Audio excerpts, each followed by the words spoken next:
Hi guys, welcome back to my channel. ಎಲ್ಲರೂ ಹೇಗಿದ್ದೀರಾ? ಎಲ್ಲರೂ ಚೆನ್ನಾಗಿದ್ದೀರಾ ಅಂದ್ಕೊಂಡಿದ್ದೀನಿ. ನಾನು ತುಂಬ ಚೆನ್ನಾಗಿದ್ದೀನಿ. ಆ್ಯಂಡ್ ಇವತ್ತಿನ ಬ್ಲಾಗ್ ಬಂದು ಮಾರ್ನಿಂಗಿಂದ ಈವ್ನಿಂಗ್ವರೆಗೂ ನನ್ನ ಈ ಒಂದು ದಿನದಲ್ಲಿ ಏನೆಲ್ಲ ನಡೀತು ನಿಮ್ಮ ಹತ್ರ ಶೇರ್ ಮಾಡ್ಕೊತಾ ಇದ್ದೀನಿ. ಆ್ಯಂಡ್ ನಿಮಗೆ ಈ ನನ್ನ ಒಂದು ಬ್ಲಾಗ್ ಇಷ್ಟ ಆಗ್ತಿದೆ ಅಂತ ಅಂದ್ಕೊಂಡಿದ್ದೀನಿ. ಆ್ಯಂಡ್ ಇಷ್ಟ ಆಗಿದ್ದಲ್ಲಿ ಪ್ಲೀಸ್ ಲೈಕ್ ಮತ್ತು ಸಬ್ಸ್ಕ್ರೈಬ್ ಮಾಡಿ. ಆ್ಯಂಡ್ ಏನಾದರೂ ಡೌಟ್ ಇದ್ದರೆ ಕಮೆಂಟ್ ಮಾಡಿ ಅಂತ ಹೇಳೋಕ್ಕೆ ಇಷ್ಟಪಡ್ತೀನಿ. ನೈಟ್ ಆಲ್ಮೋಸ್ಟ್ ನಾನೆಲ್ಲ ಕ್ಲೀನ್ ಮಾಡಿ ಮಲಗೋ ಅಂಥದ್ದು. ಮಾರ್ನಿಂಗ್ ಎದ್ದಿದ ತಕ್ಷಣವೇ ನನಗೆ ಮನೆ ನೋಡಿದ್ರೆ ಒಂಥರ ಸುಂದರವಾಗಿರಬೇಕು, ಡರ್ಟಿ ಆಗಿರಬಾರ್ದು ನನ್ನ ಒಂದು ಥಿಂಕ್.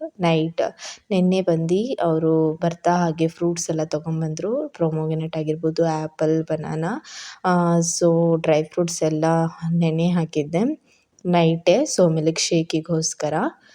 ಓಕೆ, ಈಗ ನೈಟೇ ಎಲ್ಲ ಆಲ್ಮೋಸ್ಟ್ ನಾನು ಏನು ಮಾಡಬೇಕು ಮಾರ್ನಿಂಗಿಗೆ ಆ್ಯಂಡ್ ಆಫ್ಟರ್ ಲಂಚಿಗೆ ಏನು ಮಾಡಬೇಕು ಅಂತ ನೈಟೇ ಎಲ್ಲ ಪ್ರಿಪೇರ್ ಮೈಂಡಲ್ಲಿ ಹಾಕ್ಕೊಂಡಿರ್ತೀನಿ. ಸೊ ಇವತ್ತು ಅದಕ್ಕೆ ಚಪಾತಿ ಮಾಡೋಣ ಅಂತ. ತುಂಬ ದಿನ ಆಯಿತು ಚಪಾತಿ ಮಾಡಿ. ಸೊ ಚಪಾತಿ ಜೊತೆ ದಾಲ್ ಎಲ್ಲ ಬೇಳೆ ಸಾಂಬಾರೆಲ್ಲ ತಿಂದು ಬೋರ್ ಆಗ್ತಾಯಿತ್ತು. ಸೊ ಅದಕ್ಕೆ ಇವತ್ತು ಬಂದು ನಾನು ಆನಿಯನ್ನಿನ ಗೊಜ್ಜು ಟೈಪ್ ಮಾಡ್ತಾಯಿದ್ದೀನಿ. ಇದು ನಮ್ಮ ಕಡೆ ತುಂಬ ಸ್ಪೆಷಲ್ ಅಂತಲೇ ಹೇಳ್ಬೋದು. ಆ್ಯಂಡ್ ತುಂಬ ರುಚಿಯಾಗಿರುತ್ತೆ ಈ ಒಂದು ಆನಿಯನ್ ಗೊಜ್ಜು. ಆ್ಯಂಡ್ ಈ ಒಂದು ಗೊಜ್ಜು ನಿಮಗೆ ಬೇಕಾದಲ್ಲಿ ನೀವು ಕಮೆಂಟ್ ಮಾಡ್ಬೋದು. ಈ ಒಂದು ರೆಸಿಪಿನ ನಾನು ನಿಮ್ಮ ಹತ್ರ ಶೇರ್ ಮಾಡ್ಕೊತೀನಿ. ಆ್ಯಂಡ್ ನಾನು ಸ್ವಲ್ಪ ಗೋಧಿ ಹಿಟ್ಟು, ಸ್ವಲ್ಪ ಮೈದಾ ಹಿಟ್ಟನ್ನು ಮಿಕ್ಸ್ ಮಾಡ್ಕೊಂಡು ಚಪಾತಿ ಮಾಡೋದು. ಸೊ ಅದರಿಂದ ಚೆನ್ನಾಗಿರುತ್ತೆ ಚಪಾತಿ, ತಿನ್ನೋಕ್ಕೂ ಚೆನ್ನಾಗಿರುತ್ತೆ ಸ್ಮೂತಿಯಾಗಿ. ಸೊ ಮಾರ್ನಿಂಗ್ ಬೇಗ ಇದ್ದರೆ ಬೇಗ ಕೆಲಸ ಆಗುತ್ತೆ. ಆ್ಯಂಡ್ ಈಗ ಅತ್ತೆ ಬೇರೆ ಇಲ್ವಾ, ಸೊ ಪಾಪುನ ಮೇಂಟೈನ್ ಮಾಡಬೇಕು ನಾನು. ಸೊ ಮಾರ್ನಿಂಗ್ ಆಲ್ಮೋಸ್ಟ್ ಒಂದು 6 o'clock ಹಾಗೆ ಎದ್ದಿದ ತಕ್ಷಣವೇ ಎಲ್ಲ ಕೆಲಸ ಮಾಡ್ಕೊಂಡ್ಬಿಡ್ತೇನೆ. ಸೊ ನೈಟ್ ಎಷ್ಟಾಗುತ್ತೆ ಅಷ್ಟು ಎಲ್ಲ ಕೆಲಸ ಮಾಡಿ ಮಾರ್ನಿಂಗು ಕೆಲಸ ಮಾಡಿಕೊಂಡ್ರೆ ಸೊ ಇಡೀ ದಿನ ಅವನಿಗೆ ಒಂದು ಟೈಮ್ ಸ್ಪೆಂಡ್ ಮಾಡ್ಬೋದು. ಇಲ್ಲಾಂದರೆ ನಾನು ಕೆಲಸ ಮಾಡುವಾಗ ತುಂಬ ತಿಡ್ಲೆ ಮಾಡ್ತೇನೆ, ಮಮ್ಮಿ ಎತ್ಕೋ ಆ ರೀತಿ ಅಂತ. ಸೊ ನಾವು ಮಕ್ಕಳಿಗೆ ಟೈಮ್ ಕೊಡಬೇಕು ಆದಷ್ಟು. ಸೊ ಅದಕ್ಕೆ ಮಾರ್ನಿಂಗ್ ಎದ್ದು ಏನು ಬೇಕು ಅದೆಲ್ಲ ಕೆಲಸ ಮಾಡ್ಕೊತೀನಿ. ಸೊ ಅದಾದಮೇಲೆ ಅವನ ಜೊತೆ ಇಡೀ ದಿನ ಟೈಮ್ ಸ್ಪೆಂಡ್ ಮಾಡ್ತೀನಿ. ಅವನಿಗೂ ಖುಷಿ ಆ್ಯಂಡ್ ನನಗೂ ಖುಷಿ. ಆ್ಯಂಡ್ ಈಗ ಬಂದು ಸ್ವಲ್ಪ ಬಿಸಿನೀರು ಕುಡಿತಾ ಇದ್ದೀನಿ. ಮಾರ್ನಿಂಗ್ ಎದ್ದಿದ ತಕ್ಷಣ ಬಿಸಿನೀರು ಕುಡಿಬೇಕು. ಸೊ ಈಗ ಚಳಿಗಾಲ ಬೇರೆ, ತುಂಬ ಚಳಿ ಅಂದರೆ ಚಳಿ ಇದೆ ಇಲ್ಲಂತೂ. ಸೊ ಆದಷ್ಟು ಬಿಸಿನೀರು ಕುಡೀರಿ ಅಂತ ಹೇಳೋಕ್ಕೆ ಇಷ್ಟಪಡ್ತೀನಿ. ಆ್ಯಂಡ್ ಈಗಂತೂ ಇನ್ನೂ ಕೊರೋನಾ ಅದು ಇದು ಅಂತ ಹೇಳ್ತಾ ಇದ್ದಾರೆ. ಆದಷ್ಟು ಎಲ್ಲರೂ ಮಾಸ್ಕ್ ಹಾಕ್ಕೊಂಡು ಎಲ್ಲೇ ಹೋದ್ರೂ ಮಾಸ್ಕನ್ನು ಯೂಸ್ ಮಾಡಿ ಅಂತ ಹೇಳೋಕ್ಕೆ ಇಷ್ಟಪಡ್ತೀನಿ. ಆ್ಯಂಡ್ ಸ್ಯಾನಿಟೈಸರನ್ನು ಎನಿ ಟೈಮ್ ನಿಮ್ಮ ಒಂದು ಬ್ಯಾಗಲ್ಲಿ ಇಟ್ಕೊಳ್ಳಿ ಅಂತ ಹೇಳೋಕ್ಕೆ ಇಷ್ಟಪಡ್ತೀನಿ. ಆದಷ್ಟು ಹೆಲ್ದಿ ಫುಡ್ ತಿನ್ನಿ ಅಂತಲೂ ಹೇಳೋಕ್ಕೆ ಇಷ್ಟಪಡ್ತೀನಿ. ಓಕೆ, ಈಗ ಹಾಗೆ ರೈಸ್ ಇಟ್ಬಿಡ್ತಾ ಇದ್ದೀನಿ ಮಧ್ಯಾಹ್ನಕ್ಕೋಸ್ಕರ. ಸೊ ಅವರಿಗೆ ಲಂಚ್ ಬಾಕ್ಸಿಗೆ ರೈಸು ಮತ್ತು ಆ ಗೊಜ್ಜಿನ ಜೊತೆ ರೈಸು ಕೂಡ ತುಂಬ ಚೆನ್ನಾಗಿರುತ್ತೆ ಬಿಸಿ ಅನ್ನದ ಜೊತೆ. ಸೊ ಅದಕ್ಕೆ ಇಬ್ಬರಿಗೂ ಆಗಂಗೆ ರೈಸ್ ಇಟ್ಕೊಂಡ್ಬಿಡ್ತೀನಿ ನಾನು. ಆಫ್ಟರ್ನೂನು ಇನ್ನೇನು ರೈಸ್ ಮಾಡೋಕ್ಕೆ ಹೋಗಲ್ಲ, ಅದೇನು ಬಿಸಿ ಮಾಡ್ಕೊಂಡು ಉಗುರು ಬೆಚ್ಚ ಥರ ಮಾಡ್ಕೊಂಡು ಊಟ ಮಾಡುವಂಥದ್ದು ನಾನು ಗೋಲು ಅಂತೂ ವೈಟ್ ರೈಸ್ ಇದ್ದರೆ ಏನಾದರೂ ಸಾಂಬಾರು ಇದ್ರೂ ತಿನ್ಕೊತಾನೆ ಚೆನ್ನಾಗಿ. ಆ್ಯಂಡ್ ಅವನಿಗೆ ಸೊಪ್ಪು ಸಾರು ಅಂದರೆ ತುಂಬ ಇಷ್ಟ. ಸೊಪ್ಪು ಸಾರು ಮಾಡಿದಾಗಂತೂ ಅವನು ತುಂಬ ಇಷ್ಟಪಟ್ಟು ತಿಂತಾನೆ. ಆ್ಯಂಡ್ ಚಪಾತಿ ಕೂಡ ಅಷ್ಟೇ, ಮಕ್ಕಳಿಗೆ ನಾವು ಆದಷ್ಟು ಖಾರ ತಿನ್ನೋದು ಎಲ್ಲ ಅಭ್ಯಾಸ ಮಾಡಿಸ್ಬೇಕು. ಸೊ ನನ್ನ ಫ್ರೆಂಡ್ ಕೂಡ ಹೇಳ್ತಿರ್ತಾಳೆ, ನಾನು ಖಾರ ತಿನ್ನಿಸ್ಬೇಕು ಕಣೆ ಅವಳಿಗೆ ಮಗಳು ಗರ್ಲ್ ಬೇಬಿ. ಸೊ ನಾನೇನು ಹೇಳೋಕ್ಕೆ ಇಷ್ಟಪಡ್ತೀನಿ ಅಂದರೆ, ನೀವು ಊಟ ಮಾಡುವಾಗ ಆದಷ್ಟು ಮಕ್ಕಳಿಗೆ ಒಂದು ಪ್ಲೇಟಲ್ಲಿ ಹಾಕ್ಕೊಡಿ. ನಿಮ್ಮ ಜೊತೆ ನೀವು ಊಟ ಮಾಡುವಾಗ ಅವರು ನೋಡಿ ಕಲಿತವೆ. ಸೊ ಆದಷ್ಟು ಅವರಿಗೆ ಖಾರ, ಸ್ವೀಟು ಎಲ್ಲನೂ ಅಭ್ಯಾಸ ಮಾಡಿದ್ರೆ ಒಳ್ಳೆಯದು ಅಂತ ನನ್ನ ಅಭಿಪ್ರಾಯ. ನಾನಂತೂ ಎಲ್ಲ ರೀತಿಯಾದ ಫುಡ್ ಕೊಡ್ತೀನಿ, ಅದು ಕೊಡಬಾರ್ದು ಇದು ಕೊಡಬಾರ್ದು ಅಂತ ನಾನು ಏನು ಅವನಿಗೆ ರಿಸ್ಟ್ರಿಕ್ಟೇ ಮಾಡೇ ಇಲ್ಲ. ನಾನು ಎಲ್ಲ ರೀತಿ ಫುಡ್ಡು ತಿಂತಾನೆ ಅವನು. ಅವನಿಗೆ ಯಾವುದೇ ರೀತಿಯಾದ ಏನೂ ಎಫೆಕ್ಟ್ ಆಗೋಲ್ಲ. ದೇವರಿಗೆ ಥ್ಯಾಂಕ್ಸ್ ಹೇಳಬೇಕು, ಅವನಿಗೆ ಏನೂ ಎಫೆಕ್ಟ್ ಆಗೋಲ್ಲ ಅದೊಂದು. ಆ್ಯಂಡ್ ಮೊದಲಿಂದನೇ ನಾವು ಅಭ್ಯಾಸ ಮಾಡಿಸಿದ್ರೆ ಒಳ್ಳೆಯದು ಅಂತ ನನ್ನ ಅಭಿಪ್ರಾಯ. ಮಧ್ಯ ಎಲ್ಲಾದರೂ ಹೋದಾಗೂ ಅಷ್ಟೇ ಏನಿರುತ್ತೆ ಅದನ್ನು ತಿನ್ಕೊಂಬಿಡಬೇಕು ಮಕ್ಕಳು. ಅವರಿಗಂತ ನಾವು ಏನೋ ಫುಡ್ ಪ್ರಿಪೇರ್ ಮಾಡೋದು ಅದೆಲ್ಲ ಮೀನ್ಸ್ ಸುಮ್ಮನೆ ರಿಸ್ಕ್ ಅಂತ. ಸೊ ಮೊದಲಿಂದನೇ ಅವರಿಗೆ ನಾವು ತಿನ್ನೋ ಫುಡ್ಡೇ ಸ್ವಲ್ಪ ಅಭ್ಯಾಸ ಮಾಡಿಸಿದ್ರೆ ನಮಗೂ ಫ್ರೀ ಆ್ಯಂಡ್ ಅವರು ಹೆಲ್ದಿಯಾಗಿರ್ತಾರೆ ಅನ್ನೋಕ್ಕೆ ಇಷ್ಟಪಡ್ತೀನಿ. ಓಕೆ. ಈ ಥರ ನಾನೊಂದು 4 ಆನಿಯನ್ ತೊಗೊಂಡಿದ್ದೀನಿ. ಈ ಒಂದು ರೆಸಿಪಿ ನಾನು ಖಂಡಿತವಾಗ್ಲೂ ನೆಕ್ಸ್ಟ್ ಬ್ಲಾಗ್ ಯಾವಾಗಾದರೂ ಮಾಡುವಾಗ ನಾನು ಶೇರ್ ಮಾಡ್ಕೊತೀನಿ. ಈ ರೀತಿಯಾಗಿರುತ್ತೆ ಒಂದು ಗ್ರೇವಿ. ಓಕೆ ಗಾಯ್ಸ್, ಈಗ ಬಂದು ನಾನು 2 ಬನಾನಾನ ಯೂಸ್ ಮಾಡ್ಕೊತಾ ಇದ್ದೀನಿ ಮಿಲ್ಕ್ ಶೇಕಿಗೆ. ನಾನು ನಮ್ಮ ಮನೆಯವರು ಆ್ಯಂಡ್ ಸ್ವಲ್ಪ ಗೋಲುನು ಕುಡಿತಾನೆ. ಸೊ 2 ಬನಾನಾ ಮತ್ತು ಆಲ್ ಡ್ರೈ ಫ್ರೂಟ್ಸನ್ನು ತೊಗೊಂಡು ರುಬ್ಕೊಳ್ಳೋ ಅಂಥದ್ದು. ಅದರಲ್ಲಿ ಒಂದು ಏಲಕ್ಕಿನ ನೀವು ಯೂಸ್ ಮಾಡ್ಕೊಳ್ಳಿ. ಆ್ಯಂಡ್ ಸ್ವೀಟ್ ಮೀನ್ಸ್ ಡೇಟ್ಸ್ ಇದ್ದರೆ ಸ್ವೀಟ್ ಆಗಿರುತ್ತೆ. ನಾನು ಡೇಟ್ಸನ್ನು ತರೋದು ಮರ್ತುಬಿಟ್ಟಿದ್ದೀನಿ. ಸೊ ಅವರಿಗೂ ಹೇಳಿದೆ, ಅವರು ಮರ್ತುಬಿಟ್ಟಿದ್ದಾರೆ.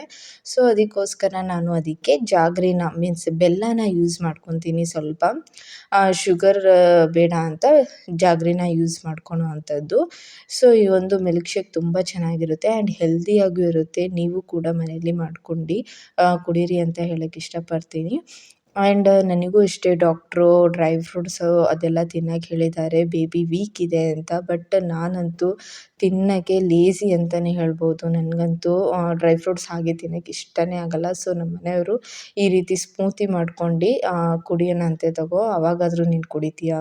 ಅವರು ಬೈತಿರ್ತಾರೆ, ಏನು ಒಂದು ಡ್ರೈ ಫ್ರೂಟ್ಸ್ ತಿನ್ನಲ್ಲ, ಒಂದು ಹಣ್ಣು ತಿನ್ನಲ್ಲ, ಅದು ಇದು ಅಂತ. ಸೊ ಈ ಸತಿ ಡಾಕ್ಟ್ರ್ ಚೆಕಪ್ಪಲ್ಲಂತೂ ಬೇಬಿ ತುಂಬ ವೀಕ್ ಇತ್ತು ಆ್ಯಂಡ್ ಮೂಮೆಂಟ್ ಆಗಿಲ್ಲ. ಹೆದ್ರುಕೊಂಡು ಆಲ್ಮೋಸ್ಟ್ ನಾನೀಗ ಕೇರ್ ಮಾಡ್ಕೊತಿದ್ದೀನಿ ನನಗೆ ನಾನೇ. ಡ್ರೈ ಫ್ರೂಟ್ಸಿಂದು ಸ್ಮೂತಿ ಆಗಿರ್ಬೋದು, ಫ್ರೂಟ್ಸು ಹಾಗೆ. ಆ್ಯಂಡ್ ಊಟ ಫಸ್ಟ್ ಮಾಡ್ತಾನೆ ಇರಲಿಲ್ಲ. ಸೊ ಅದರಿಂದ ನನಗೆ ಈ ಒಂದು ಪ್ರಾಬ್ಲಮ್ ಆಗಿಬಿಡ್ತು. ಸೊ ಈಗ ಸ್ವಲ್ಪ ಮೂಮೆಂಟ್ ಚೆನ್ನಾಗಿ ಆಗ್ತಾ ಇದೆ ನನಗೆ. ಸೊ ಈ ನೆಕ್ಸ್ಟ್ ಮಂತ್ ನನಗೆ ಇನ್ನೂ ಚೆಕಪ್ ಇದೆ. ಹೇಗಿದೆ ಬೇಬಿ ಅಂತ ನೋಡಬೇಕು. ಆ್ಯಂಡ್ ಐ ಹೋಪ್ ಮೂಮೆಂಟ್ ಆಗ್ತಿದೆ ಅಂದರೆ ಚೆನ್ನಾಗಿರುತ್ತೆ ಅಂತ ಅಂದ್ಕೊಂಡಿದ್ದೀನಿ. ಓಕೆ, ಈಗ ಎಲ್ಲ ಗ್ರೇವಿ ಎಲ್ಲ ಆಯಿತು, ರೈಸು ಆಯಿತು ಆ್ಯಂಡ್ ಸ್ಮೂತಿನೂ ರೆಡಿ ಮಾಡಾಯ್ತು ನಾನೀಗ. ಸೊ ಈಗ ಬಂದು ಚಪಾತಿಗೆ ಕಲಿಸ್ಕೊಂಡಿದ್ನಲ್ಲ, ಸೊ ಈಗ ಅವ್ರಿಗೆ 1-2 ಚಪಾತಿ ಮಾಡಿ ಆಫೀಸಿಗೆ ಕೊಟ್ಟು ಕಳಿಸ್ತೀನಿ. ಸೊ ಅವ್ರು ಮಾರ್ನಿಂಗ್ ಮೀನ್ಸ್ ಅದೇ ಸ್ಮೂತಿನ ಮತ್ತು ಬನಾನಾ 1-2 ಬನಾನಾ ಹಾಗೆ ತಿನ್ಕೊಂಡು ಹೋಗೋವಂಥದ್ದು. ಮಾರ್ನಿಂಗ್ ಅಷ್ಟೇನು ಅವರು ಟಿಫನ್ ಮೀನ್ಸ್ ಡಯಟ್ ಅವರು ಅಷ್ಟೇ ತುಂಬ ವೆಯ್ಟ್ ಗೇನ್ ಆಗಿಬಿಟ್ಟಿದ್ದಾರೆ. ಸೊ ಅದರಿಂದ ನಾನು ವೆಯ್ಟ್ ಲಾಸ್ ಮಾಡಬೇಕಪ್ಪ ಅಂತ. ಈಗಂತೂ ನಿಜವಾಗ್ಲೂ ನೀವು ಹೆಲ್ದಿಯಾಗಿ ತಿನ್ನಿ ಆ್ಯಂಡ್ ಆದಷ್ಟು ನಿಮ್ಮ ಒಂದು ವೆಯ್ಟ್ ನಿಮ್ಮ ಒಂದು ಹೈಟಿಗೆ ಅಷ್ಟೇ ವೆಯ್ಟ್ ಇರಿ ಅಂತ ಹೇಳೋಕ್ಕೆ ಇಷ್ಟಪಡ್ತೀನಿ. ಬಿಕಾಸ್ ಈಗಂತೂ ಚಿಕ್ಕ ವಯಸ್ಸಿಗೆ ಹಾರ್ಟ್ ಅಟ್ಯಾಕು ಅದು ಇದು ಅಂತ ಕಾಯಿಲೆ ಬರ್ತಾಯಿದೆ ಆ್ಯಂಡ್ ಶುಗರ್ ಕೂಡ ಅಷ್ಟೇ. ಆ್ಯಂಡ್ ಅದಕ್ಕೋಸ್ಕರ ಜಾಸ್ತಿ ನಾನ್ ವೆಜ್ಜು ಕೂಡ ನೀವು ಸೇವಿಸಬೇಡಿ. ಲೈಕ್ ನನ್ನ ಮೈದ್ನನಿಗೆ ಈಗಂತೂ ನಾನ್ ವೆಜ್ ಅನ್ನೋದೇ ಮುಟ್ಟಂಗಿಲ್ಲ ಅಂತ ಹೇಳಿಬಿಟ್ಟಿದ್ದಾರೆ. ಆ ಒಂದು ಚಿಕ್ಕ ವಯಸ್ಸಲ್ಲಿ ಅವ್ನು ಪಡ್ತಿರೋ ಕಷ್ಟ ನೋಡೋಕ್ಕಾಗಲ್ಲ. ಪಾಪ ಅವ್ರ ಅಪ್ಪ ಅಮ್ಮ ಎಷ್ಟು ಕಷ್ಟಪಡ್ತಿದ್ದಾರಂದರೆ, ಈಗಿನ್ನೂ ಅವನಿಗೆ ಆಪ್ರೇಷನ್ ಓಪನ್ ಸರ್ಜರಿ ಬೇರೆ ಮಾಡಿದ್ರು. ಆ್ಯಂಡ್ ಈಗ ಅವನು ರೆಸ್ಟಲ್ಲಿದ್ದಾನೆ ಆ್ಯಂಡ್ ಆದಷ್ಟು ಬೇಗ ಅವನು ವಾಸಿ ಆಗಲಿ ಅಂತ ಹೇಳೋಕ್ಕೆ ಇಷ್ಟಪಡ್ತೀನಿ. ಈ ರೀತಿಯಾಗಿ ಚಿಕ್ಕ ವಯಸ್ಸಲ್ಲೇ ಈ ರೀತಿಯಾಗಿ ತುಂಬ ಜನ ಚಿಕ್ಕ ವಯಸ್ಸಲ್ಲೇ ಏನೋ ಡೆತ್ ಆಗ್ತಿದ್ದಾರೆ. ನಾನು ಊರಿಗೆ ಹೋದಾಗೂ ಅಷ್ಟೇ 1-2-3 ಜನ ಇನ್ನೂ 25, 26 ಆ ವಯಸ್ಸಿನಲ್ಲೇ ಸಾಯ್ತಿದ್ದಾರೆ. ಇನ್ನು ಅಜ್ಜ ಎಷ್ಟು ಗಟ್ಟಿ ಇದ್ದಾರೆ ಅಂದರೆ, ಅವರು ತಿಂದಿದ್ದಂಥ ಆಗಿನ ಕಾಲದ ಫುಡ್ಡು ಈವರೆಗೂ ಅವರಿಗೆ ಏನೋ ಸ್ಟ್ರೆಂತ್ ಕೊಡ್ತಿದೆ ಅಂತಲೇ ಹೇಳೋಕ್ಕೆ ಇಷ್ಟಪಡ್ತೀನಿ. ಆದಷ್ಟು ಮನೆಯಲ್ಲಿ ಮಾಡಿರೋ ಊಟ, ಹೆಲ್ದಿ ಫುಡ್ಡು, ಈ ಹೊರಗಡೆ ಫುಡ್ಡು ಆದಷ್ಟು ಕಮ್ಮಿ ಮಾಡಿ ಅಂತ ಹೇಳೋಕ್ಕೆ ಇಷ್ಟಪಡ್ತೀನಿ. ಓಕೆ, ಅವರಿಗೀಗ ಲಂಚ್ ಬಾಕ್ಸ್ ಕಟ್ಟಿದಾಯಿತು. ರೈಸ್ ಮತ್ತು ಗ್ರೇವಿ ಮತ್ತು ಚಪಾತಿ ಇದಿಷ್ಟನ್ನು ಅವರಿಗೆ ಲಂಚ್ ಬಾಕ್ಸ್ ಕಟ್ಟಿ ಆಯಿತು. ಈಗ ಪೂಜೆ ಮಾಡೋ ಸಮಯ. ಇವನಿನ್ನೂ ಸ್ನಾನ ಮಾಡಿಲ್ಲ.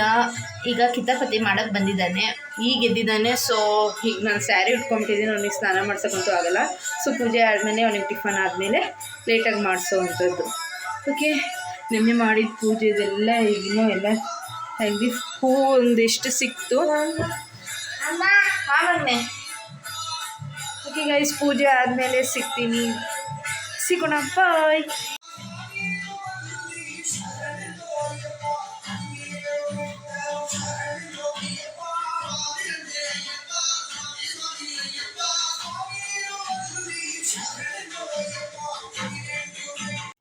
ಓಕೆ ಗಾಯ್ಸ್, ಈಗ ನಾವು ಟಿಫನ್ ತಿಂತಾ ಇದ್ದೀವಿ. ಗೋಲು ಏನು ಮಾಡ್ತಿದ್ದಾನೆ? ಅವನು ಚಪಾತಿ ತಿಂತಾ ಇದ್ದಾನೆ. ಯಾ ಹಂಗೆ ನಿನಗೆ ಚಪಾತಿ ಇಷ್ಟನಾ ಅಮ್ಮ? ಅವನು ಚಪಾತಿ ಇಷ್ಟಪಡ್ತಾನೆ, ಚಪಾತಿ ತಿನ್ನೋಕ್ಕೆ. ಯಾಕೋ ಬೇಜಾರಲ್ಲಿದ್ದಾನೆ ಇವತ್ತು. ಯಾಕೆ ಮಗನೆ? ಹ್ಞೂ, ಗಾಯ ಆಗಿದೆ ಅಂತೆ ಅವನಿಗೆ, ಗಾಯ. ಓಕೆ ಗಾಯ್ಸ್, ಈಗ ಟಿಫನ್ ನೋಡಿದ್ರಲ್ಲ, ಚಪಾತಿ ಮತ್ತು ಇದೊಂದು ಫೇವ್ರೆಟ್ ಡಿಶ್ ನಂದು. ಈರುಳ್ಳಿ ನಾನು ಗೊಜ್ಜು ಥರ ಮಾಡ್ತೀನಿ. ಸೊ ಇದೊಂಥರ ಹುಳಿಯಾಗಿ ಇರುತ್ತೆ ಆ್ಯಂಡ್ ಟೇಸ್ಟಿಯಾಗಿರುತ್ತೆ, ಸ್ಪೈಸಿಯಾಗಿ. ಆ್ಯಂಡ್ ಈ ಒಂದು ಡಿಶ್ ನಿಮಗೆ ಬೇಕಂದರೆ ಕಮೆಂಟ್ ಬಾಕ್ಸಲ್ಲಿ ಕಮೆಂಟ್ ಮಾಡಿ. ಈ ಒಂದು ಡಿಶ್ನ ರೆಸಿಪಿನ ನಾನು ನಿಮ್ಮ ಹತ್ರ ಶೇರ್ ಮಾಡ್ಕೊತೀನಿ. ಓಕೆ ಗೈಸ್, ತುಂಬ ಹೊಟ್ಟೆ ಹಸಿತಾ ಇದೆ, ಫಸ್ಟ್ ತಿಂದ ಮೇಲೆ ಸಿಗೋದು. ಓಕೆ ಗೈಸ್, ಊಟ ಅಂತೂ ಭರ್ಜರಿ ಆಯಿತು ಇವತ್ತು. ನನ್ನ ಒಂದು ಫೇವ್ರೆಟ್ ಈರುಳ್ಳಿ ಗೊಜ್ಜು ಅಂತಲೇ ಈರುಳ್ಳಿ ಗೊಜ್ಜಲ್ಲ, ಅದು ಆನಿಯನ್ ಹಾಗೆ ಇರುತ್ತೆ, ರುಬ್ಬಿದಂಥ ಮಿಶ್ರಣ ಹಾಕಿ ಲೈಕ್ ಗ್ರೇವಿ ಈ ಟೈಪ್ ಇರುತ್ತೆ, ತುಂಬ ಚೆನ್ನಾಗಿರುತ್ತೆ. ನನಗಂತೂ ತುಂಬ ಅಂದರೆ ತುಂಬ ಇಷ್ಟ. ಅದರಲ್ಲಿ ಬೇಕಾದರೆ ನೀವು ಒಣಮೀನನ್ನು ಸೇರಿಸ್ಕೊಬೋದು. ಒಣಮೀನು ತಿನ್ನೋರು ಅದಂತೂ ಇನ್ನೂ ಅಲ್ಟಿಯಾಗಿ ಅಕ್ಕಿ ರೊಟ್ಟಿ ಜೊತೆ ಅಂತೂ ಹಬ್ಬ ಕೇಳಲೇಬಾರ್ದು, ಅಷ್ಟು ರುಚಿಯಾಗಿರುತ್ತೆ ಈ ಒಂದು ರೆಸಿಪಿ. ಆ್ಯಂಡ್ ಇವಾಗ ಬಂದು ಮಾರ್ನಿಂಗ್ ಮಿಲ್ಕ್ ಶೇಕ್ ಮಾಡಿದ್ನಲ್ಲ, ಡ್ರೈ ಫ್ರೂಟ್ಸಿಂದು ಮತ್ತು ಬನಾನಾದು. ಸೊ ಅದನ್ನು ಕುಡಿಯೋಣ ಅಂತ ನಾನು ತೊಗೊಂಬಂದರೆ, ಇಲ್ಲಿ ನೋಡಿ, ಇಲ್ಲೇ ಕುಡಿ.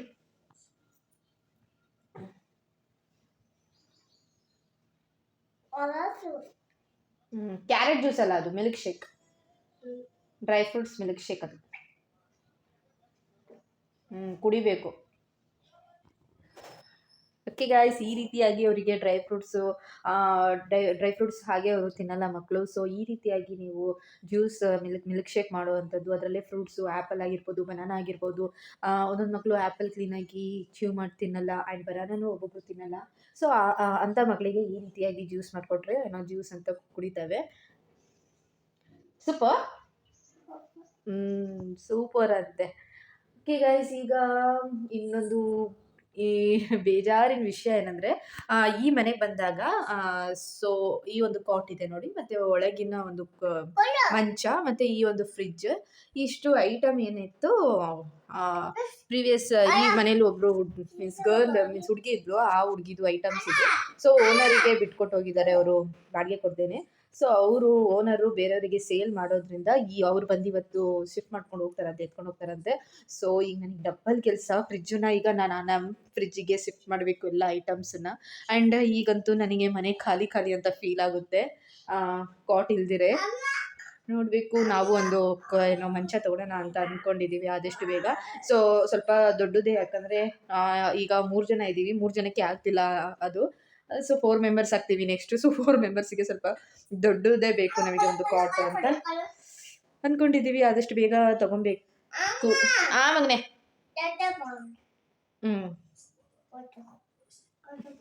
ಓಕೆ ಗೈಸ್, ಈ ವಿಡಿಯೋ ಇಲ್ಲಿಗೆ ಎಂಡ್ ಮಾಡಲ್ಲ, ಹೀಗೆ ನೋಡ್ತಾ ಇರಿ ನನ್ನ ಒಂದು ವಿಡಿಯೋ. ನಿಮಗೆ ಹೇಗೆ ಅನ್ನಿಸ್ತಾ ಇದೆ, ಆ್ಯಂಡ್ ಇದೇ ರೀತಿ ಸಪೋರ್ಟ್ ಮಾಡ್ತಾ ಇರಿ, ಆ್ಯಂಡ್ ಕಂಟಿನ್ಯೂ ಮಾಡ್ತೀನಿ ಈ ಒಂದು ವಿಡಿಯೋ ನೋಡ್ತಾ ಹೋಗಿ. ಓಕೆ, ಈಗ ಶಿಫ್ಟ್ ಮಾಡೋಣ ಅಂತ ಅಂದ್ಕೊಂಡೆ ಐಟಮ್ಸನ್ನ, ಅಷ್ಟರಲ್ಲೇ ಅವರು ಬಂದುಬಿಟ್ರು. ಸೊ ಅವ್ರ ಕಾಟ್ ಎಲ್ಲ ತಗೊಂಡು ಹೋಗೋ ಅಷ್ಟರಲ್ಲಿ ನಾನು ಫ್ರಿಜ್ಜನ್ನು ಡಂಪ್ ಮಾಡಿಕೊಂಡೆ, ಅದರಲ್ಲಿ ಏನು ಐಟಮ್ಸ್ ಇತ್ತು ಅದನ್ನೆಲ್ಲ. ಆ್ಯಂಡ್ ಕಿಚನಲ್ಲಿ ಇನ್ನೂ ಗಲೀಜು ಮಾಡಿಬಿಟ್ರು, ಆ್ಯಂಡ್ ಈಗ ಅದನ್ನೆಲ್ಲ ಕ್ಲೀನ್ ಮಾಡಬೇಕು ನಾನು. ಆ್ಯಂಡ್ ಒಂದು ಫ್ರಿಜ್ ಒಂದು ಕ್ಲೀನ್ ಆಯಿತು, ಅದೊಂದು ನನಗಂತೂ ಖುಷಿ. ನೆಕ್ಸ್ಟ್ ಹೋದ ದಿನವೇ ಎಲ್ಲ ಕ್ಲೀನ್ ಮಾಡ್ಕೊಂಡಿದ್ದೆ ಆಲ್ಮೋಸ್ಟ್ ಫ್ರಿಜ್ಜನ್ನು. ಈಗೇನಿದ್ರು ಐಟಮ್ಸನ್ನ ಇಟ್ಟಿದ್ದಷ್ಟೇ. ಆ ಒಂದು ಫ್ರಿಜ್ಜು ತುಂಬ ದೊಡ್ಡದಾಗಿತ್ತು. ಸೊ ನನ್ನ ಒಂದು ಐಟಮ್ಸ್ ಸ್ವಲ್ಪ ಕಾಣಿಸ್ತಿತ್ತು, ಬಟ್ ಈ ಫ್ರಿಜ್ಜಲ್ಲಿ ಚಿಕ್ಕದು ಫ್ರಿಜ್ ಅಲ್ವಾ, ಒಂದು ಸ್ವಲ್ಪ ಸೊ ಎಲ್ಲ ತುಂಬಿದಂಗೆ ಕಾಣಿಸ್ತಾ ಇದೆ. ಓಕೆ, ಈಗ ನೋಡ್ತಾ ಇರ್ಬೋದು, ಈಗ ಬೆಡ್ ಎಲ್ಲ ಅಲ್ಲಲ್ಲೇ ಬಿಸಾಕೋಗಿದ್ದಾರೆ. ಸೊ ಎಲ್ಲ ಎತ್ತಬೇಕು. ಇದನ್ನು ಆಲ್ಮೋಸ್ಟ್ ನಾನೀಗ ಬೆಡ್ರೂಮಲ್ಲಿ ಹಾಕೋಣ ಅಂತ ಅಂದ್ಕೊಂಡಿದ್ದೀನಿ. ಇಲ್ಲೂ ನೋಡ್ಬೋದು ಇಷ್ಟು ಖಾಲಿ. ಆದಷ್ಟು ಬೇಗ ನಾವೊಂದು ಮಂಚನ ತೊಗೊಬೇಕು ಅಂದ್ಕೊಂಡಿದ್ದೀವಿ. ಆ್ಯಂಡ್ ಆಲ್ರೆಡಿ ಹೇಳಿದ್ದಾರೆ ಅವರು. ಸೊ ಅವ್ರು ಬಂದು ಏನೋ ಎಷ್ಟು ಅಳತೆ ಎಲ್ಲ ತಗೊಂಡೋಗಿ ಮಂಚನ ಮಾಡ್ಕೊಂಡು ಬಂದು ಫಿಕ್ಸ್ ಮಾಡಿ ಹೋಗ್ತಾರಂತೆ. ಆದಷ್ಟು ಬೇಗ ಆಗ್ಲಪ್ಪ ಅಂತ ಕಾಯ್ತಾ ಇದ್ದೀವಿ. ಓಕೆ, ಈಗ ನೋಡೋಣ, ಈ ಒಂದು ಬೆಡ್ ಜೊತೆ ಆ ಒಂದು ಬೆಡ್ ಸೇರಿಸಿ ಹಾಕೋಣ ಅಂದ್ಕೊಂಡಿದ್ದೀನಿ. ಈಗೆಲ್ಲ ಒಂದು ಕಡೆಯಿಂದ ಕ್ಲೀನ್ ಮಾಡಬೇಕು. And okay guys, finally room ಬಂದು ಈ ರೀತಿ ಕೆಳಗೆ ಬೆಡ್ ಹಾಕ್ಕೊಂಡೆ. ಸೊ ಅವನು ಒದ್ದಾಡ್ತಾನಂತ ಅಲ್ಲಿಂದ ಬೆಡ್ಡು ತಂದು ಅಲ್ಲಿ ಶಿಫ್ಟ್ ಮಾಡ್ಕೊಂಡ್ಬಿಟ್ಟಿದ್ದೀನಿ. ಸೊ ಎಷ್ಟಾದರೂ ಒದ್ದಾಡಬೇಕು ಅಂತ. ತುಂಬ ಒದ್ದಾಡ್ತಾರೆ ಅವನು ಅವರಪ್ಪ. ನಾನು ಇಷ್ಟೇ ಸ್ಪೇಸಲ್ಲಿ ಇವ್ನಿಗೆ ಖುಷಿ ಆಗ್ಬಿಡ್ತು, ಏನೋ ಹಾಕ್ಬಿಟ್ಟಿತ್ತಲ್ಲ ನಮ್ಮಮ್ಮ ಇಲ್ಲಿ ಅಂತ. ಓಕೆ ಗಾಯ್ಸ್, ಈ ರೀತಿಯಾಗಿದೆ ಈಗ ನನ್ನ ರೂಮ್. ನಮಗಿಷ್ಟು ದೊಡ್ಡ ಮಂಚ ಅಷ್ಟು ಬೇಡ ಅಂದ್ರೂ ಮಿನಿಮಮ್ ಒಂದು ಇಲ್ಲಿ ತನಕನಾದರೂ ಇರಬೇಕು. ಇಲ್ಲಿ ಇಷ್ಟು ಹೋಗಲಿಲ್ಲ ಅಂದ್ರೆ ನಿಲ್ತಿದ್ದು. ಇವನಿಗೆ ಫ್ಯಾನ್ ಹಾಕೋಕೆ ಒಂದು ಚಿಕ್ಕ ಸ್ವಿಚ್ ಸಿಕ್ಬಿಡ್ತು. ಆ ಮಂಚದಿಂದ ಅದು ಅವಾಯ್ಡ್ ಮಾಡ್ತಿದ್ವಿ ಸರಗಿಸಿ, ಅದೊಂದು ಸಿಕ್ಬಿಟ್ಟಿದೆ ಅವನಿಗೀಗ. ಅಬ್ಬಾ ಹಾಂ, ಮಲ್ಕೊಂಬಿಡು. ಓಕೆ ಗೈಸ್, ಟೈಮ್ ಬಂದು ಈಗ ಈವ್ನಿಂಗ್ 5:30 ಆಗಿಬಿಟ್ಟಿದೆ. ಆ್ಯಂಡ್ ಮಲಗಿಬಿಟ್ಟಿದ್ದೆ ನಾನು ಒಂದು 4:30 ಒಂದು ಹಾಫ್ ಆನ್ ಅವರು ಮಲಗಲಿಲ್ಲ. ಯಾಕೋ ಒಂದು ಸ್ವಲ್ಪ ತುಂಬ ಸುಸ್ತು ಅನಿಸ್ತಿದೆ, ಯಾಕಂತ ಗೊತ್ತಾಗ್ತಿಲ್ಲ. ಟಯರ್ಡಲ್ಲಿದ್ದೀನಿ. ಆ್ಯಂಡ್ ಯಾಕೋ ಒಂಥರ ಕ್ಯಾಲ್ಶಿಯಮ್ ಕಮ್ಮಿ ಆಗಿದೆ ಅನಿಸ್ತಿದೆ ಬಾಡಿಯಲ್ಲಿ, ಸುಸ್ತು. ಆ್ಯಂಡ್ ಇವತ್ತು ಬೇರೆ ಡಬಲ್ ಕೆಲಸ ಬೇರೆ ಆಗಿಬಿಡ್ತು. ಮಾರ್ನಿಂಗೆಲ್ಲ ಕೆಲಸ ಆದಮೇಲೂ ಇನ್ನು ರಿಟರ್ನ್ ಅವರು ಬಂದು ಐಟಮ್ಸ್ ತೊಗೊಂಡೋದ್ಮೇಲೆ ಇನ್ನೊಂದು ಕಡೆಯಿಂದ ಎಲ್ಲ ಎತ್ತಿ ಆ ಬೆಡ್ಡೆಲ್ಲ ಎತ್ತೋದು ಈ ಟೈಮಲ್ಲಿ ಮಾಡಬಾರ್ದಾಗಿತ್ತು. ಬಟ್ ನಾನೇ ಮಾಡಿಬಿಟ್ಟೆ. ಬಟ್ ಈಗ ಅನಿಸ್ತಿದೆ ಏನಾದರೂ ಪ್ರಾಬ್ಲಮ್ ಆಗಿಬಿಡುತ್ತಾ ಅಂತ. ಅಷ್ಟೇನು ಫೋರ್ಸ್ಫುಲಿ ಏನೂ ಎತ್ತಕ್ಕೆ ಹೋಗಲಿಲ್ಲ. ನನಗೆ ಹಾಗೆ ತಳ್ಕೊಂಡು ಹೆಂಗೆಲ್ಲ ಮ್ಯಾನೇಜ್ ಮಾಡಿಕೊಂಡೆ ಬೆಡ್ಗಳಿಂದು. ಆದ್ರೂ ಭಾರ ಇತ್ತು ಈ ಒಂದೆರಡು ಈ ಕಾಟಿಂದು ಬೆಡ್ಡು. ಐ ಹೋಪ್ ಏನೂ ಆಗೋಲ್ಲ ಅನಿಸುತ್ತೆ. ಆ್ಯಂಡ್ ಯಾಕೋ ತುಂಬ ಹೊಟ್ಟೆ ಹಸಿತಾಯಿತ್ತು, ಅದಕ್ಕೆ ಬಾಳೆಹಣ್ಣು ತೊಗೊಂಡು ತಿನ್ನೋಣ ಅಂದ್ಕೊಂಡಿದ್ದೀನಿ. ಈಗ ಗೋಲು ಮಲಗಿದ್ದಾನೆ ಇನ್ನು. ಆ್ಯಂಡ್ ಸ್ವಲ್ಪ ಪಾತ್ರೆಗಳಿದ್ದಾವೆ, ಪಾತ್ರೆ ತೊಳಿಲಿಲ್ಲ ನಾನು ಆಫ್ಟರ್ನೂನು. ನನಗೆ ಏನೋ ಒಂಥರ ತುಂಬ ಬಾಡಿ ಪೇಯ್ನ್ ಆಗ್ತಾಯಿತ್ತು. ಸೊ ಅದರಿಂದ ಹೋಗಿ ಮಲ್ಕೊಂಡ್ಬಿಟ್ಟೆ. ಅವನಿಗೂ ಮಲಗಿಸ್ಕೊಂಡು, ಅವ್ನು ಮಲಗಿದ್ದ, ಬಟ್ ಇನ್ನೊಂದು ಅವನ ಜೊತೆ ಮಲಗಿಸ್ಕೊಂಡೆ. ಓಕೆ ಗೈಸ್, ಈಗ ಗೋಲುಗೆ ಒಂದು ಆರ್ಡ್ರ್ ಬಂತು. ಅವನಿಗೆ ಪೋಟಿ ಮಾಡೋದು ಕಲಿಸ್ಬೇಕು. ಸೊ ತುಂಬ ಕಷ್ಟ ಆಗ್ತಿತ್ತು. ಎಲ್ಲಿ ಕೂರ್ತಾನೆ ಆ ಕಡೆ ಮಾಡಿಬಿಟ್ಟು. ನಿನ್ನೆ ಏನಾಗಿದೆ ಅಂದರೆ ಚಡ್ಡಿ ಒಳಗೆ ಮಾಡ್ಕೊಂಡ್ಬಿಟ್ಟಿದ್ದಾನೆ. ಅಪ್ಪ ಗಬ್ಬುನಾಥ, ಅದು ವಾಶ್ ಮಾಡೋ ಅಷ್ಟರಲ್ಲಿ ನನಗಂತೂ ವಾಮಿಟೇ ಬಂದುಬಿಡ್ತು. ಸೊ ಅವ್ರಿಗೆ ಫಸ್ಟ್ ಹೇಳಿದ್ದೆ, ಫಸ್ಟು ಆ ಸೀಟನ್ನು ಬುಕ್ ಮಾಡು, ಬಾತ್ರೂಮ್ ವೆಸ್ಟರ್ನ್ ಬಾತ್ರೂಮಲ್ಲಿ ಫಿಕ್ಸ್ ಮಾಡ್ತಾರೆ, ಯೂಸ್ ಮಾಡ್ಬೋದು ಅವನು. ಫಸ್ಟ್ ಅದನ್ನು ಅವ್ನಿಗೆ ಕಲಿಸ್ಬೇಕು ನಾನು. ಸಾಕಾಯಿತು. ಮೀನ್ಸ್ ಈಗ ನಮ್ಮ ಮನೇಲಿ ಹೆಂಗೋ ಆಯಿತು, ಹೊರಗಡೆ ಎಲ್ಲಾದರೂ ಫಂಕ್ಷನಿಗೆಲ್ಲಾದರೂ ಹೋದಾಗ ಆ ರೀತಿ ಏನಾದರೂ ಮಾಡ್ಕೊಂಬಿಟ್ರೆ ಅಪ್ಪ, ಅವನದು ಪೋಟಿ ತುಂಬ ಸ್ಮೆಲ್ ಬೇರೆ ಅದರಲ್ಲಿ, ಹೇಳೋಕ್ಕಾಗಲ್ಲ ಅಷ್ಟು. ಓಕೆ, ಈಗ ಅವನಿಗೆ ಅದರಲ್ಲಿ ಅಭ್ಯಾಸ ಮಾಡಿಸ್ಬೇಕು. ಒಂದೆರಡು ದಿನ ಹಾಗೆ ಅದ್ರ ಮೇಲೆ ಕೂರಿಸ್ತಾ ಇದ್ದೆ. ಲೈಕ್ ಅದು ವೆಸ್ಟರ್ನ್ ಟಾಯ್ಲೆಟ್ ಮೇಲೇ, ಲೈಕ್ ಇಂಡಿಯನ್ ಟಾಯ್ಲೆಟ್ ಥರ ಅವನಿಗೆ ಹಾಗೆ ಕೂರಿಸಿ ಒಂದೆರಡು ಸತಿ ಅಭ್ಯಾಸ ಮಾಡಿಸಿದ್ದೀನಿ. ಆ್ಯಂಡ್ ಈಗ ಇದು ಕಂಫರ್ಟೇಬಲ್ ಆಗಿದೆ ಬೇಬಿಗೆ. ಓಕೆ, ಅವ್ನು ಎದ್ಮೇಲೆ ಅವನಿಗೆ ತೋರಿಸ್ಬೇಕು, ನೋಡು ನಿನಗೊಂದು ಗಿಫ್ಟ್ ಬಂದಿದೆ ಇವತ್ತು ಅಂತ. ಅವನೇ ಓಪನ್ ಮಾಡಬೇಕು. ಸೊ ಅವನಿಗೋಸ್ಕರ ಇಟ್ಕೊಂಡಿದ್ದೀನಿ. ಅವನೇ ಓಪನ್ ಮಾಡಬೇಕು. ಅವನಿಗೆ ಏನಾದರೂ ಒಂದು ಆರ್ಡರ್ ಬಂದರೆ ಅವನು ಓಪನ್ ಮಾಡೋಕ್ಕೆ ತುಂಬ ಖುಷಿ ಪಡ್ತಾನೆ. ನೀವೇ ನೋಡ್ತಾ ಇದ್ದೀರಲ್ಲ 2 ದಿನದ್ದು ವೀಡಿಯೋದಲ್ಲಿ. ಓಕೆ ಗೈಸ್, ಈಗ ಸ್ವಲ್ಪ ಪಾತ್ರೆ ಇದೆ, ಅದನ್ನು ವಾಶ್ ಮಾಡಬೇಕು. ಆಫ್ಟರ್ನೂನ್ ಮಾಡಲಿಲ್ಲ. ಆ್ಯಂಡ್ ಡಿನ್ನರ್ಗೆ ಏನು ಮಾಡಬೇಕು ಗೊತ್ತಾಗ್ತಿಲ್ಲ. ಯಾಕೋ ಒಂಥರ ಸುಸ್ತು ಅನಿಸ್ತಿದೆ. ನಾನೇ ಮಾಡಬೇಕು, ನೀನು ಯಾರು ಮಾಡ್ತಾರೆ ಬಂದು. ಸೊ ನೋಡ್ಬೇಕು ಏನು ಮಾಡಲಿ ಗೊತ್ತಾಗ್ತಿಲ್ಲ. ಸ್ವಲ್ಪ ಗ್ರೇವಿ ಇದೆ, ಇಬ್ಬರಿಗೆ ಸಾಕಾಗಲ್ಲ ಅದು. ಈಗ ನಮ್ಮ ಮನೆಯವರು ಟೊಮಾಟೊ ಬಾತ್ ಮಾಡ್ತಾ ಇದ್ದಾರೆ. ಫೈನಲಿ ಅವರೇ ಮಾಡಿದ್ರು. ಓಕೆ ಗಾಯ್ಸ್, ಈ ವಿಡಿಯೋ ಇಷ್ಟ ಆಗಿದೆ, ಇದೇ ರೀತಿ ಸಪೋರ್ಟ್ ಮಾಡಿ. And don't forget to subscribe and like ಮಾಡಿ ಅಂತ ಹೇಳೋಕ್ಕೆ ಇಷ್ಟಪಡ್ತೀನಿ. Okay guys, bye. ನೆಕ್ಸ್ಟ್ ಬ್ಲಾಗಲ್ಲಿ ಸಿಗೋಣ. ಬಾಯ್ ಬಾಯ್.